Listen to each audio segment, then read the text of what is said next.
Olha, eu estou falando com vocês aqui no dia 8 de setembro, são 4 horas da tarde, chove em Porto Alegre, cerração forte aqui no bairro de onde eu estou falando, bairro Petrópolis. A temperatura é amena.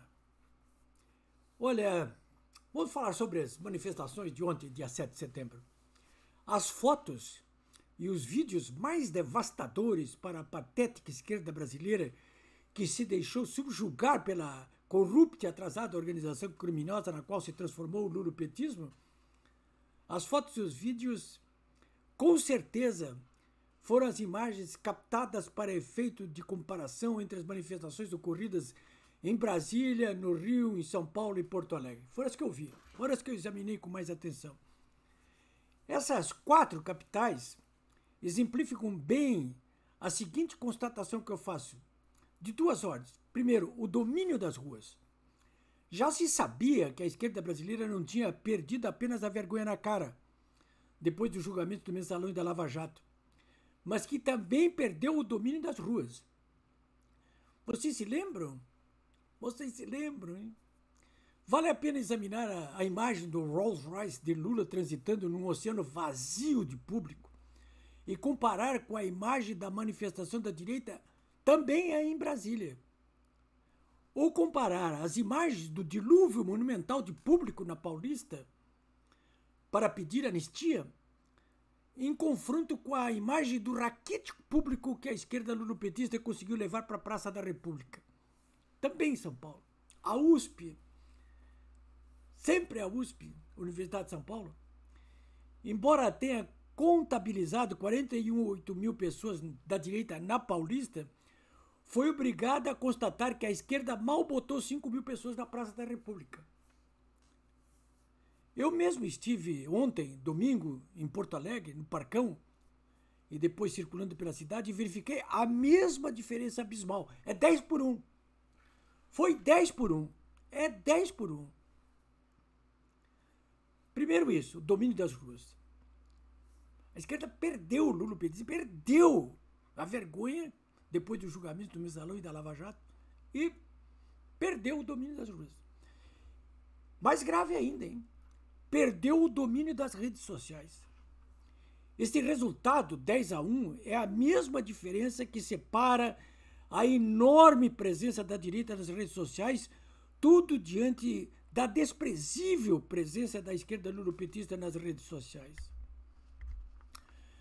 Vejam bem, o insuspeito jornal americano New York Times, o de hoje, que é um jornal de tendência esquerdopata, hein?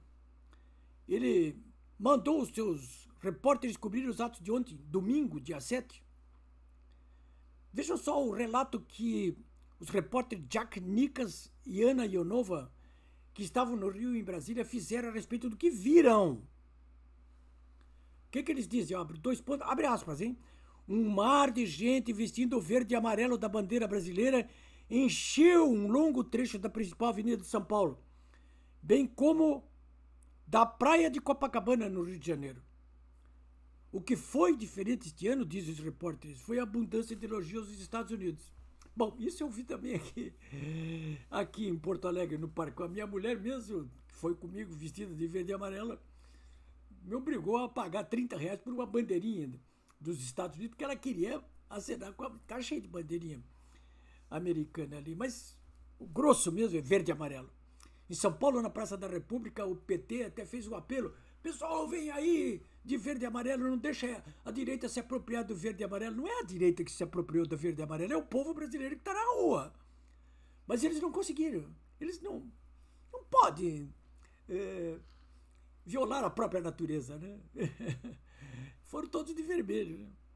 Bom, isso tudo que aconteceu ontem aqui no Brasil, se é a presença do Bolsonaro fisicamente ali, porque ele está preso em casa, acorrentado a grilhões eletrônicos, nos tornozelos, determinado pelo Alexandre de Moraes, né?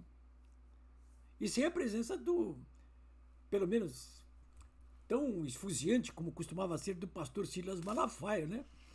Que está sendo perseguido aí pelo Alexandre de Moraes, que tomou dele até a Bíblia, hein?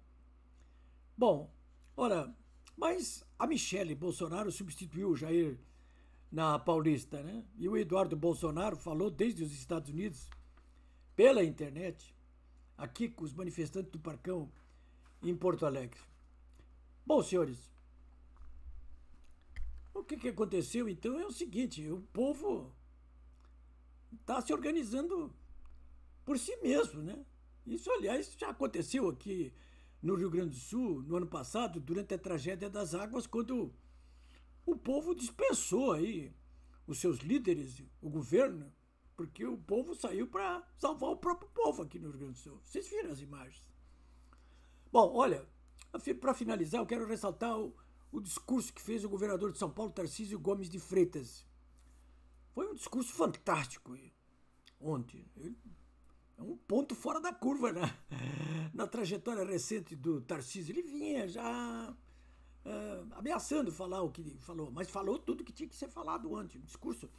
Teve jornalista até que disse: olha, é um discurso de estadista. Realmente ele fez um discurso brilhante aí. E dá para resumir numa só palavra o que ele dizia: anistia. Foi o tom das manifestações de ontem no Brasil. Olha, pessoal, eu concluo dizendo o seguinte: esta pode ser a semana da vergonha. Porque a partir de amanhã, terça-feira, dia 9, os 5 ministros que compõem a primeira turma do Supremo Tribunal Federal retomarão o julgamento do Bolsonaro e de 7 outros réus de primeira grandeza na vida brasileira. Alexandre de Moraes, identificado pelo governador de São Paulo como um tirano, quer condená-los até o final desta semana. Quer porque quer. Até a sexta-feira.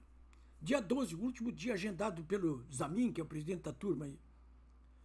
Ele vai fazer isso aí. Se o Luiz Fux, o ministro Luiz Fux, porque os outros não, né? Não vão pedir vista. O Carmen Lúcia não vai pedir vista. O Zamin também não. O Alexandre de Moraes muito menos. Né?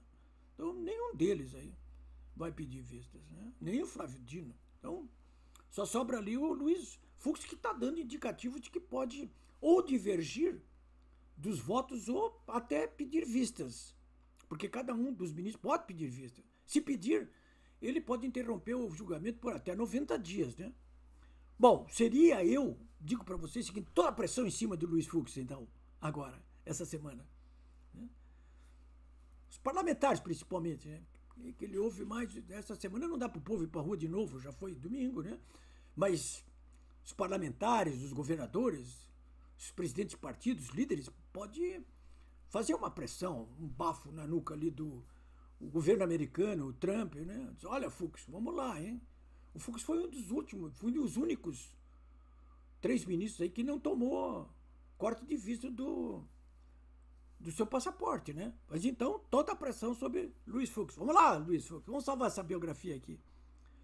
Seria ideal, né? Porque com mais 3 meses, o Congresso, sentindo o peso da pressão das ruas e também dos deputados e senadores, que já majoritariamente declararam apoio à anistia, terá tempo para declarar anistia.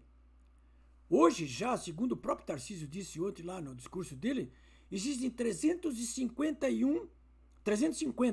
dos 513 deputados federais a favor da anistia. É muito mais do que 50% mais um. E 41 dos 81 senadores, segundo o próprio senador Hamilton Mourão, que confessa: olha, é uma margem estreita, é mesmo uma margem estreita, mas ela pode aumentar.